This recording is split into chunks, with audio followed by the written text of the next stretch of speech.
Good morning. Day 4. What a beautiful day. I slept in. I was tired from 2 long days of traveling, and it just felt good to be dry and warm. So when the sun came up, I watched the sunrise for a little bit. This is almost the longest day of the year. Tomorrow is the longest day of the year. So early sunrise, and I just fell back asleep. And it's very late. It's almost 9 o'clock.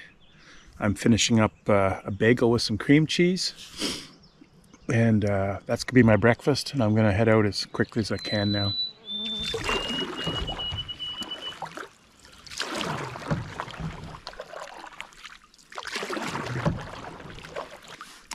On my left here is an old fire. In fact, everywhere here has burnt at one point in time or another. And I don't know the age of it. I've got a map with all the fires and the year they occurred, and I'll put that information in the video. But yeah, it's pretty extensive. You'll see that a lot of trees are actually left standing. Fire is really funny that way. It will kill some trees, it will leave some trees. It hops, skips, and jumps across the landscape as embers get tossed up and the wind blow them further ahead. And it all depends on the weather and the conditions at the time and the time of day that the fire occurs.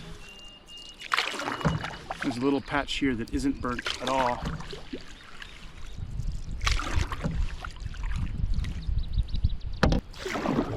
Fire is going to be a bit of a theme to this trip, because we're going to head up into Lookout 33. That's a fire that happened last year, and it's going to be very, very fresh. We're going to paddle right through that probably today and most of tomorrow.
So this is a bit mind-boggling. I found what looks to be a beginning of a portage. I walked up here. Looks like there's a bit of a trail. I get a little farther. Brush has been cleared. Logs have been cut. I keep walking along the trail. Happy days. I got my canoe on my head.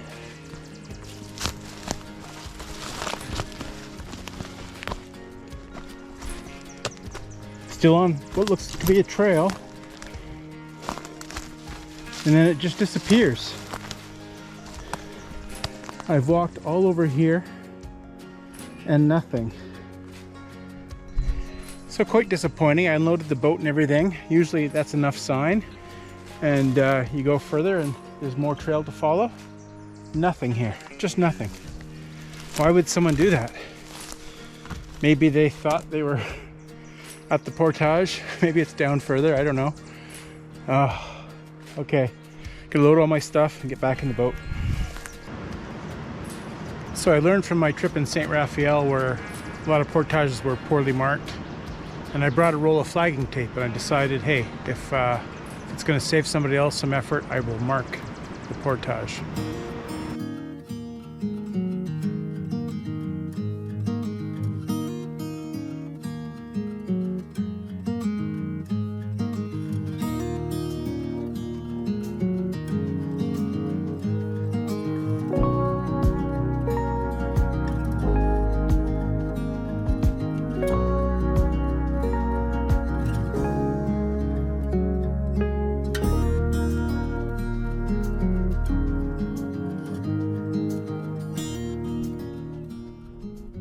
This is a small patch of freshly burnt timber. I suspect it's part of Sioux Lookout 33, which was the fire that happened last year. But it's isolated, it's all by itself. So likely some embers or something broke off from the main fire and flew over here. It looks like a very fresh burn, not super intense. Might have been towards the end of the burn. As I traveled that day, the burned patches became more frequent.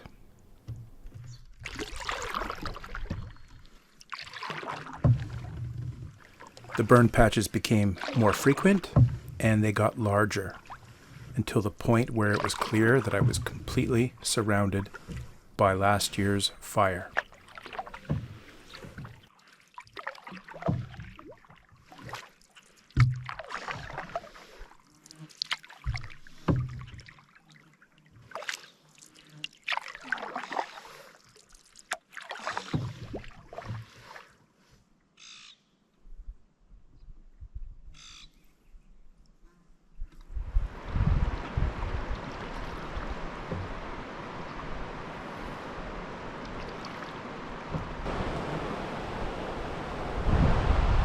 Well, we're at the first portage.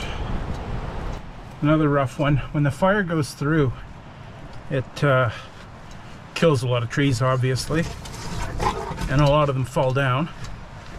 And the crew has been through here to clean the portage, which is great.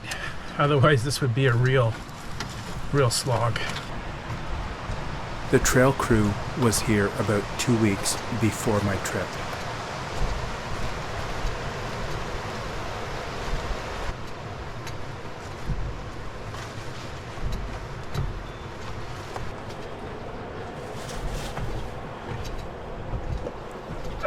I appreciate the work of the trail crew, but I think in a few places they diverted away from the original trail into a course that was even more challenging.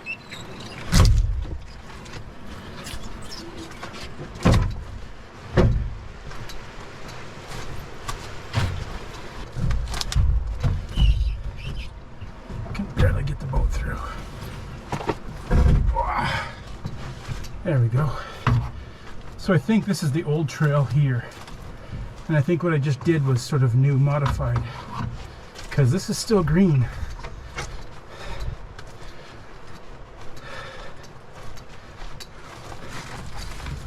Somehow the trail didn't burn.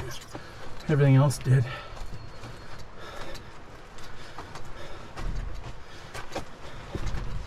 Boulderfield.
In the middle of this massive burned area, I was able to find a great little campsite on an unburned island.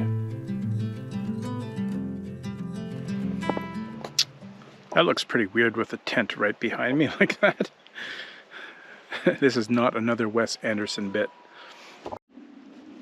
There, that might be a better look to things. So I always have a bit of anxiety at the beginning of a trip about making good progress and finishing on time, and I've got a 2-week window to do this. So that's sort of normal, but I'm finding the progress on these portages very challenging. there's a lot of them. The paddling is going well, but the portaging is challenging. A lot of portages. Only one was kind of on the longish side, but I've got 2 weeks of provisions, so I'm doing 3 carries on every portage. And it takes a lot out of you. And I think I've only had one nice landing on a portage. All the put-ins and takeouts are obstacle courses where you've got to like do some mental Jenga to figure out how you're going to get your boat in and get stuff in the boat and float it away. I've scraped a lot of rocks getting my boat away from the shore. So there's a gull right there checking me out. And before anybody gets excited about me flying a drone in a provincial park, this is not legally a drone. This is the DJI Mini 3 Pro, and it weighs 249 grams, meaning it is not heavy enough to be considered a drone legally. Even though you can fly these things pretty much anywhere, including near an airport, they recommend you don't fly them near an airport. I still respect other people. I don't fly this when there's other folks around, and I don't use this to go check out eagles' nests or things like that. I don't bother wildlife with them. That would be very easy to do. You will see no footage of me doing that. Although I might chase this gull. Kidding, kidding. It's a joke.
Good morning. Day 5 for me.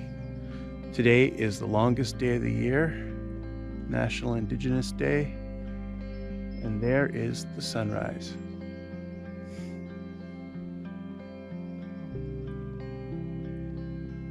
Well, it's another beautiful morning here on the Flint River. Had another wicked sleep last night. Starting to go to bed earlier and wake up earlier, which is the norm for me on a trip. Supposed to be good weather today and tomorrow. I should make it almost to Wabakimi Lake today. I've got a bunch of portages to do. Crazy number of portages, but anyway. And tomorrow I should be on Wabakimi Lake. We'll see.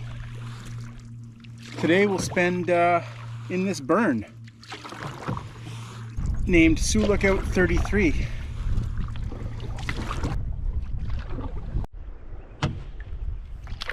Lots of fun little swifts here.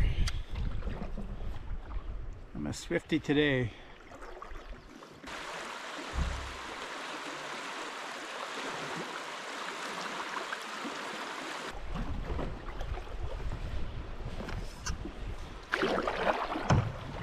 Nothing too technical, but I just want to be careful.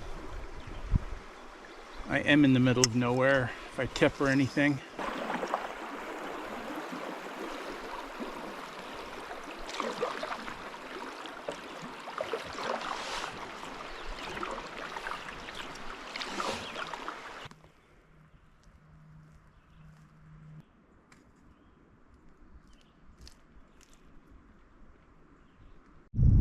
I just thought I'd stop here for a second because this is a spot where the fire burned really, really hot and intense.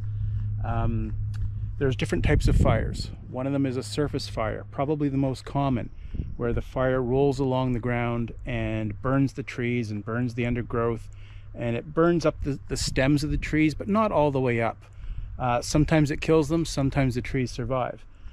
But this is where there was likely a crown fire, where the fire was so intense it got up into the crowns of the trees. I think that's what most people think of when they think of a forest fire. And so these trees are black all the way up. There's no needles at all on them. The fire burned really hot here, and the ground shows it as well. There's almost everything in the ground burnt. But I still see green things coming up. Even though the fire burned last year, there is life starting already. In other areas where the surface fire was less intense, it only killed some of the trees, and the fire has the effect of thinning out the stand. A less intense fire will also create patches of burned and unburned timber in the forest. But when a fire is intense like it was here, it burns the crowns of the trees and is known as a crown fire. These are true stand-replacing fires. It's hard to believe, but the seeds left over from these dead trees will start a new forest.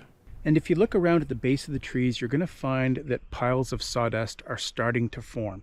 What is that from? Well, that's from insects, bark beetles and wood borers that are attacking the trees. They were always here before, but now that the trees are dead, the trees have no defensive systems.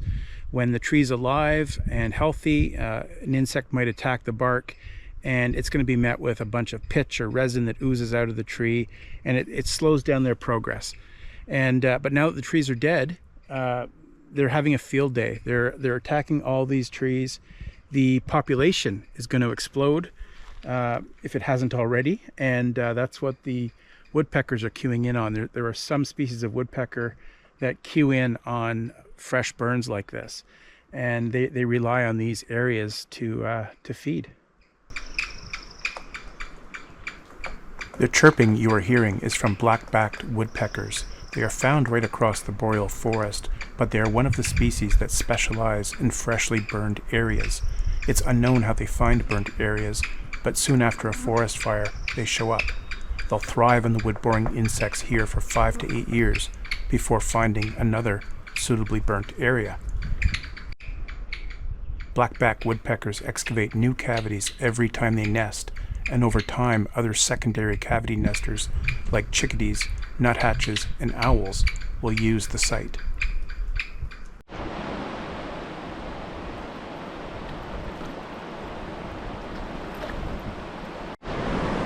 Some of the portages along this river are not very well marked, but this one certainly is. I'm very impressed with the effort that went into building this, and it's kind of important because this portage starts right after the first ledge in the river. And you want some confidence. If you're going to pull your boat over here, you want some confidence that you're in the right spot, and this cairn certainly imparts that confidence.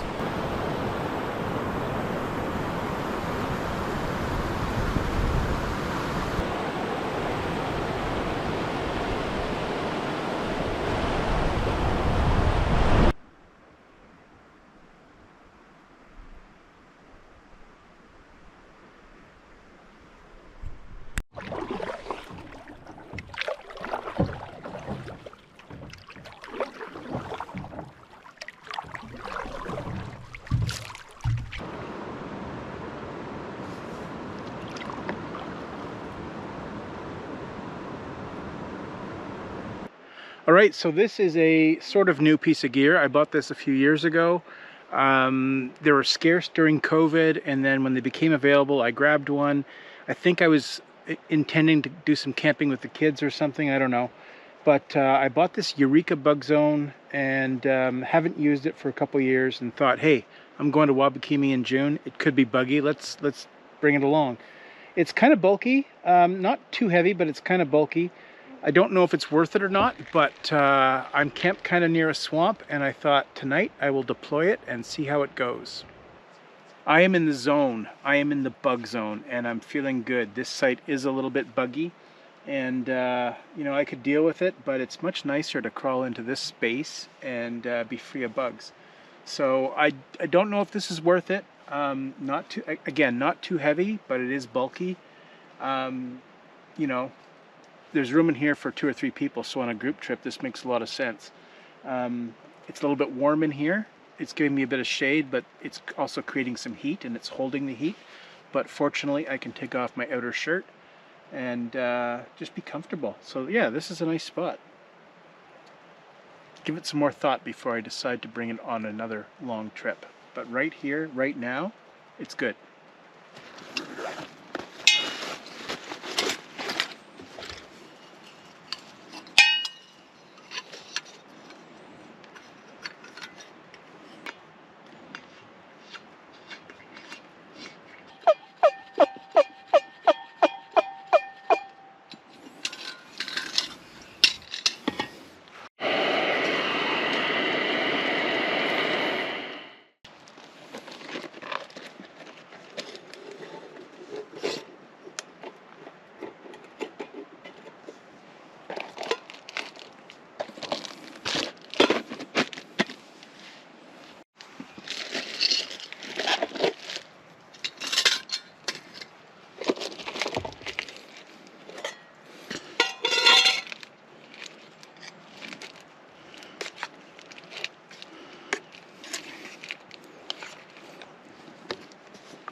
This is lemon chicken orzo. It's got orzo pasta in it, which looks like rice.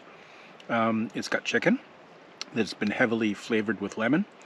It's got a little bit of tomato and some onions and some spinach. If you're interested in this, you'll find it in my cookbook, Backcountry Eats.